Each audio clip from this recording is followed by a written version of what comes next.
गुरुर्ब्रह्मा गुरुर्विष्णु गुरुर्देवो महेश्वर गुरु साक्षात पर ब्रह्म तस्मै श्री गुरुवे नमः। सनातन धर्म में पूर्णिमा तिथि बहुत महत्वपूर्ण होती है। प्रत्येक पूर्णिमा का अपना महत्व होता है। इसी प्रकार से आषाढ़ मास की जो पूर्णिमा होती है वो बहुत महत्वपूर्ण होती है, क्योंकि इस पूर्णिमा को गुरु पूर्णिमा कहा जाता है। गुरु पूर्णिमा को व्यास पूर्णिमा भी कहते हैं, क्योंकि आषाढ़ मास की पूर्णिमा पर महर्षि वेद व्यास की जयंती मनाई जाती है और इसलिए गुरु पूर्णिमा के दिन सभी देवी देवताओं के साथ ही गुरु की पूजा भी की जाती है, ऋषि मुनियों की भी पूजा की जाती है। इसके अलावा महर्षि वेद व्यास की भी आराधना की जाती है, पूजा की जाती है। गुरु पूर्णिमा पर स्नान करने का, दान करने का बहुत अधिक महत्व माना जाता है।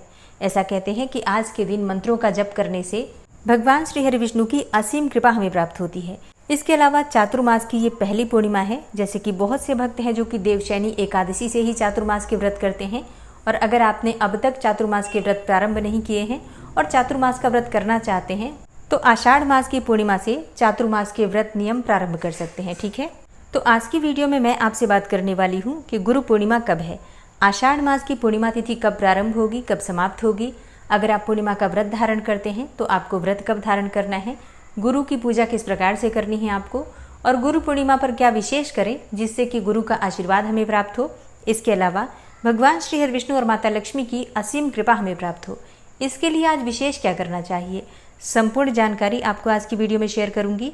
तो बहुत महत्वपूर्ण है आज की वीडियो, पूरा ज़रूर देख लीजिए और वीडियो अच्छी लगे तो इसे लाइक भी ज़रूर कीजिए, क्योंकि आपके लाइक्स, आपके कमेंट्स मेरे लिए बहुत महत्वपूर्ण होते हैं। यही एकमात्र जरिया है जिनसे मुझे पता चलता है कि आपको ये वीडियो अच्छी लगती हैं और आपके लिए ये वीडियो उपयोगी है। तो अगर वीडियो अच्छी लगे तो लाइक तो ज़रूर ही किया कीजिए। तो सबसे पहले जानते हैं कि पूर्णिमा तिथि कब प्रारंभ हो रही है, कब समाप्त हो रही है और पूर्णिमा का व्रत हमें कब धारण करना है। तो देखिए, आषाढ़ मास की पूर्णिमा तिथि प्रारंभ हो रही है 10 जुलाई 2025 को सुबह 1:37 पर, और पूर्णिमा तिथि का समापन हो रहा है 11 जुलाई को सुबह 2:06 पर। तो सूर्योदय काल में पूर्णिमा हमें प्राप्त हो रही है 10 जुलाई 2025 को, यानी कि गुरुवार के दिन। तो गुरुवार को 10 जुलाई 25 को पूर्णिमा तिथि है। पूर्णिमा का व्रत करना है या फिर स्नान दान, दीपदान इत्यादि कार्य हैं, गुरु की पूजा करनी है, ये सभी कार्य 10 जुलाई को किए जाएंगे। 10 जुलाई 2025 को गुरु पूर्णिमा मनाई जाएगी। इस दिन सूर्योदय काल का समय है सुबह 5:31 पर और सूर्यास्त का समय होगा शाम को 7:22 पर। और पूर्णिमा के दिन ब्रह्म मुहूर्त में स्नान करना चाहिए। तो ब्रह्म मुहूर्त का समय है सुबह 4 बजे से 4:50 तक। इस समय में आप स्नान कर सकते हैं, दान कर सकते हैं, भगवान श्री हरि विष्णु की पूजा आराधना कर सकते हैं।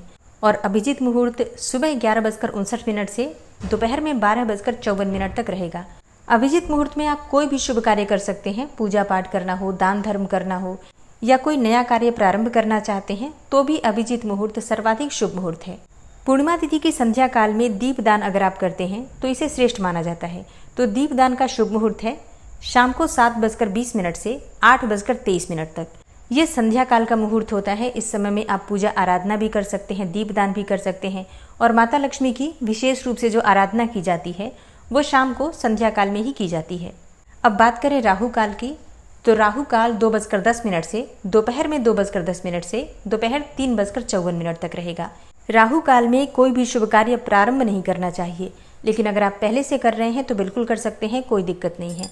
बात करें गुरु पूर्णिमा के दिन आपको सत्यनारायण भगवान की कथा कब करनी चाहिए, तो देखिए, गुरु पूर्णिमा है, व्रत की कथा आप सुबह भी कर सकते हैं, चाहे तो शाम को भी कर सकते हैं। ठीक है, पूर्णिमा का दिन वैसे भी बहुत श्रेष्ठ माना जाता है। इस दिन सत्यनारायण भगवान की कथा जरूर करनी चाहिए। अगर ब्राह्मण बुलाकर करवाना संभव हो तब तो अत्यंत ही श्रेष्ठ है, नहीं तो स्वयं से भी कथा का पाठ कर लें तो भी श्रेष्ठ होगा। ठीक है, जैसे भी बन पड़े कथा अवश्य कीजिए। भगवान सत्यनारायण की पूजा करने से किसी भी प्रकार की कामना हो पूर्ण हो जाती है और कोई भी परेशानी हो दूर हो जाती है। अच्छा, आषाढ़ मास की पूर्णिमा के दिन कोकिला व्रत किया जाता है। ये व्रत देवी सती और भगवान शिव को समर्पित होता है। इस व्रत की मान्यता के अनुसार भगवान शिव और माता पार्वती की पूजा आराधना की जाती है। स्त्रियां इस दिन प्रातःकाल स्नान करके मिट्टी से कोयल की मूर्ति बनाती हैं और उसकी पूजा अर्चना करती हैं। इस व्रत का पालन करने वाली स्त्रियां अखंड सौभाग्यवती होती हैं और उन्हें अपने पति से पूर्व ही परलोक गमन हो जाता है, यानी कि इस व्रत को करने से अखंड सौभाग्य की प्राप्ति होती है। कोकिला व्रत धारण करने से मन चाहे जीवन साथी की कामना भी पूर्ण होती है। इसके अलावा पत्नी से प्रेम करने वाले पति की प्राप्ति होती है। ऐसा भी कहा जाता है कि इस व्रत को धारण करने से जो पति प्राप्त होता है वो हमेशा आपका ध्यान रखता है और आपके अलावा किसी और के बारे में विचार भी नहीं करता, तो कोकिला व्रत बहुत महत्वपूर्ण है। बहुत से स्थानों पर ये व्रत किया जाता है, मतलब हर जगह नहीं, कुछ विशेष क्षेत्र हैं जहाँ पर ये व्रत धारण किया जाता है। लेकिन हाँ, आषाढ़ पूर्णिमा को विशेष रूप से गुरु पूर्णिमा के नाम से जाना जाता है। इस दिन अपने गुरु की पूजा अर्चना करने से सभी प्रकार की कामनाएं पूर्ण हो जाती है। कहते हैं कि भगवान से भी आगे गुरु की पूजा होती है, मतलब भगवान से भी बड़ा पद गुरु का होता है। तो इस दिन सुबह स्नान करके और भगवान श्री हरिविष्णु की विधि विधान से पूजा करने के बाद अपने गुरु के दर्शन कीजिए, उनकी पूजा आराधना कीजिए, जो भी आपकी सामर्थ्य हो सामर्थ्य के अनुसार दान दक्षिणा दीजिए और उनका आशीर्वाद प्राप्त कीजिए। इससे आपकी बहुत सारी परेशानियां स्वतः ही समाप्त हो जाती हैं। अब मान लीजिए कि आपने दीक्षा नहीं ली है, आपके गुरु नहीं है, तो ऐसी अवस्था में क्या करें? तो ऐसी अवस्था में आप भगवान शिव को भी गुरु मान सकते हैं, वेद व्यास की पूजा कर सकते हैं, क्योंकि वेद व्यास को भी गुरु के स्वरूप में ही पूजा की जाती है। इसके अलावा भगवान श्री कृष्ण जो कि जगत के गुरु हैं, उनकी आराधना आज के दिन जरूर करनी चाहिए। तो भगवान श्री कृष्ण और वेद व्यास जी की पूजा तो सभी को करनी है, लेकिन इसके अलावा अगर आपके कोई गुरु हैं तो उनकी आराधना भी आपको करनी है। और जिनके गुरु नहीं हैं, भगवान श्री कृष्ण की विधि विधान से पूजा कर लीजिए, वही आपके गुरु हैं, क्योंकि वो सबके गुरु हैं। वंदे कृष्णम जगत गुरु। इस बार जो गुरु पूर्णिमा है गुरुवार के दिन ही पड़ रही है, तो अगर आप व्रत धारण करना चाहते हैं, मतलब अगर कोई भी व्यक्ति जो कि गुरुवार का व्रत प्रारंभ करना चाहता है, तो गुरुवार का व्रत आज के दिन से आप प्रारंभ कर सकते हैं। गुरुवार का दिन है और गुरु पूर्णिमा है, तो सर्वाधिक श्रेष्ठ योग है। इस दिन आपको विधि विधान से भगवान श्री हरिविष्णु की आराधना करनी चाहिए और सुबह स्नान करके पीले वस्त्र धारण कीजिए। सूर्यदेव को जल देते हैं तो उसमें भी चुटकी भर हल्दी डालकर ही जल दीजिए। भगवान श्री हरिविष्णु को हल्दी मिश्रित जल से स्नान करवा दीजिए।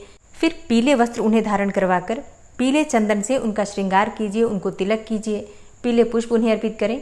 और भगवान श्री हरिविष्णु के सामने जो आप दीपदान करते हैं उसमें भी आपको थोड़ा सा चुटकी भर हल्दी डालकर ही दीपदान करना है। आप चाहें तो आज के दिन पीले चावल, जो कि हल्दी से चावल को थोड़ा सा रंग दीजिए और ये चावल पक्षियों को दीजिए। इससे बृहस्पति से संबंधित कोई भी परेशानी हो तो दूर हो जाती है। और आज के दिन विशेष रूप से केले की पूजा सभी को करनी चाहिए। केले के पौधे में जल देना, केले के पास दीपदान करना। केले के पौधे की जड़ में अगर आप थोड़ी सी चुटकी भर हल्दी अर्पित करते हैं और पीले रंग का धागा बांधते हैं तो इससे आपके जीवन की परेशानियां समाप्त होंगी। कोई कामना हो तो मन की कामना करते हुए भी आप चाहें तो पीला धागा बांध सकते हैं। स्नान दान की पूर्णिमा है, तो आपको विशेष रूप से ध्यान रखना है, स्नान करने के बाद दान अवश्य करना है। दान किन चीज़ों का कर सकते हैं? देखिए, दान वैसे पूर्णिमा तिथि पर आप किसी भी चीज़ का कर सकते हैं, जैसे कि अन्न का, धन का, वस्त्रों का दान करना श्रेष्ठ माना जाता है। लेकिन इस बार पूर्णिमा तिथि गुरुवार के दिन है, तो ऐसे में आप चाहें तो पीले वस्त्रों का दान करें, चने की दाल और गुड़ का दान करें, केले का दान करें। मतलब पीली वस्तुओं का दान करना, पीले फल, पीली मिठाई, पीले वस्त्रों का दान करना, इसे श्रेष्ठ माना जाता है। इससे भगवान बृहस्पति देव की भी कृपा आपको प्राप्त होगी, गुरु भी आपकी जन्म कुंडली में मजबूत होगा। और गुरु से संबंधित, बृहस्पति से संबंधित अगर कोई भी परेशानी आपके जीवन में हो, जैसे कि आर्थिक तंगी हो या फिर दाम्पत्य जीवन में परेशानी आ रही हो या फिर विवाह नहीं हो पा रहा है, तो इस उपाय को करने से, मतलब पीली वस्तुओं का दान करने से आपके जीवन की परेशानियां समाप्त होती हैं।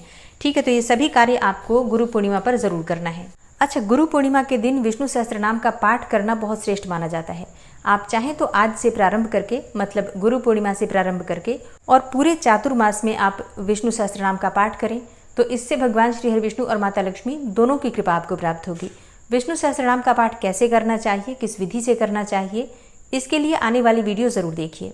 ये वीडियो आपको अच्छी लगी हो तो वीडियो को लाइक कीजिए, शेयर कीजिए और चैनल पर पहली बार आए हैं तो सब्सक्राइब करके बेल आइकन को जरूर प्रेस कर लीजिए अगर आपको आज की वीडियो अच्छी लगी है तो। मिलती हूँ मैं आपसे अगली वीडियो में, तब तक के लिए जय श्री राधे।